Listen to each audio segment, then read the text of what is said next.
Sa nalalapit na tag-ulan, inaabangan ng mga taga-barangay entablado ang pagsapit ng pagsabo o paglabas ng mga salagubang sa lupa tuwing dapit hapon at paglipad ng mga ito. Kung titingnan mo siya ay parang ipis. Subalit para sa mga residente dito, ito ay isang masarap na pagkain. Sabik na sabik ang mag-anak ni Mang Panchito sa panghuhuli ng salagubang. Ang batang si Mark dahil sa may dalang ilawan ay madaling nakahuli. Saka alam mo ba, yan, sangitan, 450 isang kilo. Mahal pa sa baka. Yung totoo yung sinasabi ko, yung mga tao rito naghahanap buhay. Para sa kanila mas masarap ito kaysa baboy at baka. Matapos makahuli ng mga salagubang, nilagyan ng malunggay at ginawang sinigang. Pagkatapos maluto ay pinagsaluhan ng sangbahayan.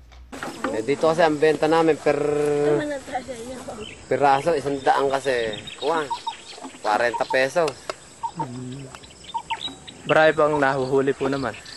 Conforme kasi sa sabo, kung siya marami, kung minsan konti kasi.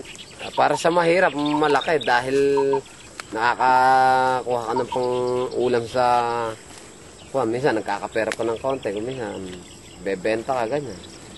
Sa panahon na kung saan puno ng mga nakalalasong kemikal ang mga kinakain ng mga tao, ang panunumbalik sa mga natural na putahe ay mabisang paraan upang makaiwas sa iba't ibang uri ng karamdaman.